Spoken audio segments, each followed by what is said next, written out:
Hey, what's going on, you guys? This is Madam, and I'm coming back to you once again. And we're going to go over to Rolling Out. And this is in the opinions and editorials section. And it says, don't let Ime Udoka distract you from Brett Favre stealing from Mississippi. Okay? And yeah, we need to stay on his back. you know.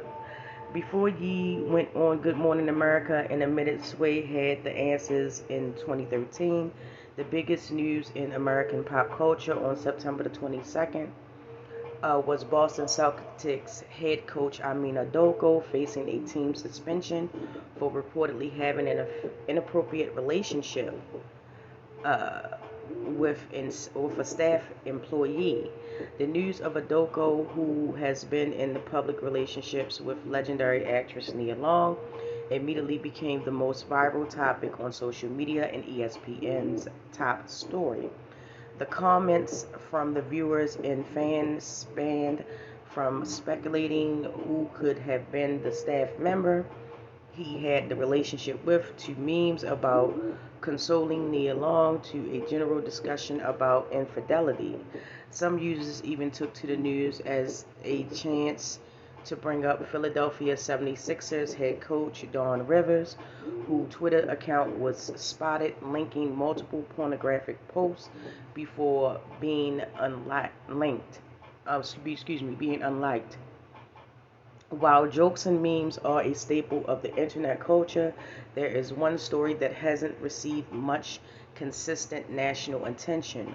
Pro Football Hall of Famer quarterback Brett Favre has been at the center of a 2-year federal investigation in which the state of Mississippi allegedly used over $1 million in welfare funds to pay him for speaking engagements and radio appearances. Favre allegedly didn't even show up for the engagements. While he denied any knowledge of wrongdoing and has paid the state back $1.1 million, he has yet to pay back the $228,000 in interest, according to reports.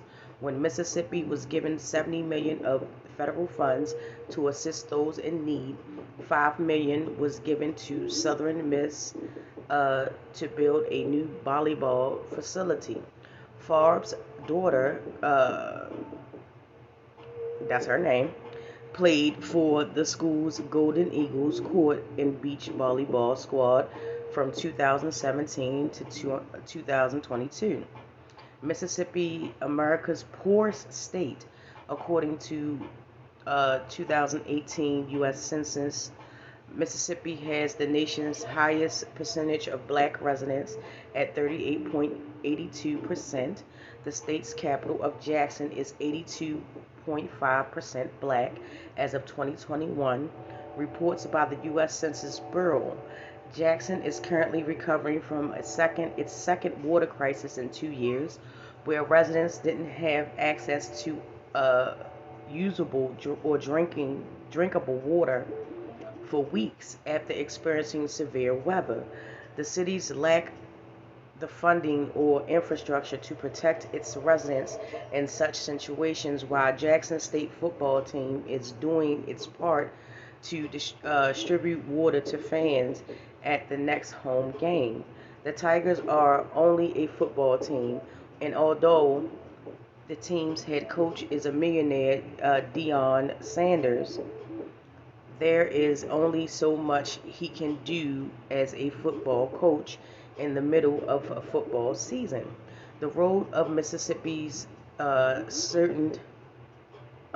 constant potholes and uneven random hills that put the toughest vehicles through its rigors.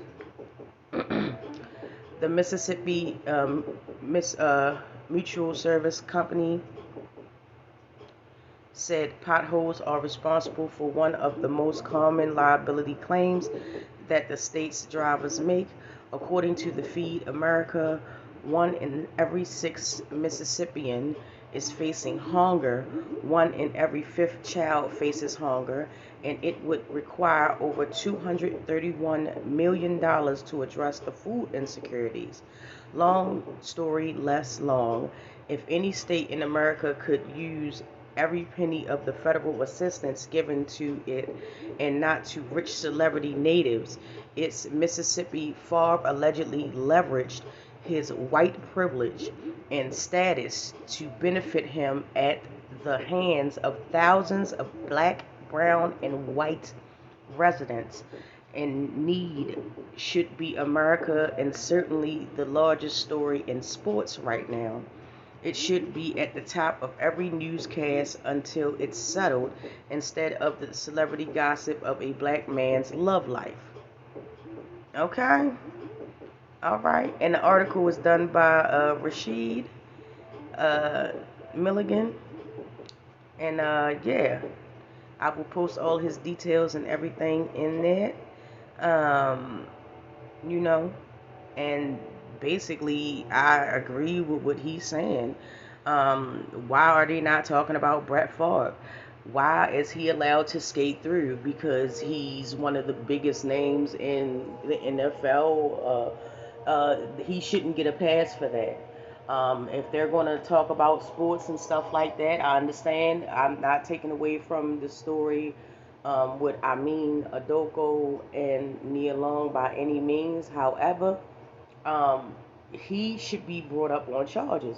Him and everyone that he worked with to get that volleyball facility built. To the person that allocated the funds to him, from the person that he was texting with, text messages have came out. They really need to seriously punish this man for what he is doing. Yet we can sit here and, like he said, like the person said in the article, we can sit here and speculate about who Udoka, who was sleeping with, and what the case is. I mean, that's important, but this is important as well. This is really important to know that, you know, a lot of families are not going to be able to provide food, in some cases shelter, and clean drinking water to their families because Brett Favre got $1.1 million of it. Brett Favre got a new, $5 million to build a volleyball facility for his daughter.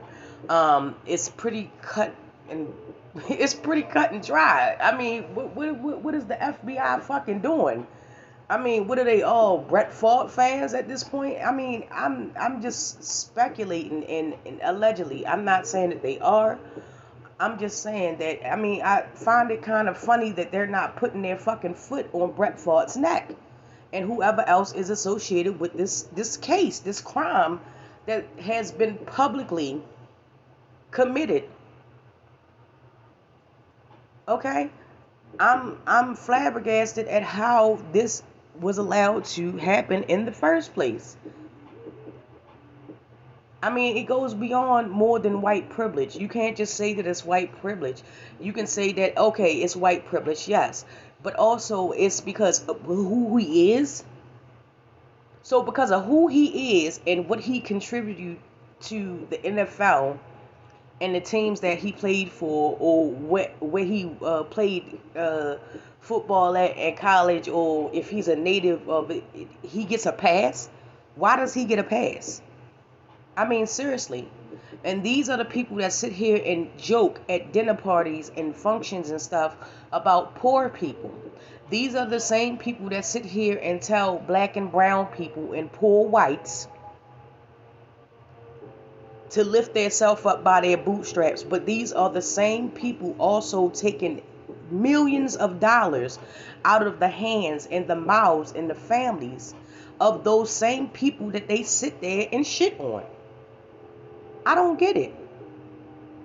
But anyway, with that being said, I want to thank you for watching this video. And also, I want you to drop down in the comment section. Let's talk about this. Every time anybody talks about this story, I'm going to post it. Yes, I may not reach the masses of people, but I am going to do my part to remind people. It's not about him being a football legend. It's not about him being in the Hall of Fame. It's not about how many touchdowns he scored or, how many points he racked up when he was playing football. It's about a moral thing when he's taking money from people who need it, and he doesn't need the money. Clearly, he doesn't need the money. That man can walk in any store, any company, probably in the United States and probably somewhere in the world, and get comped because of who he is. But it's okay for him to steal money out of the mouths of needy families? Fuck out of here. But with that being said, you guys, thank you so much, and I will get back to you in the next video.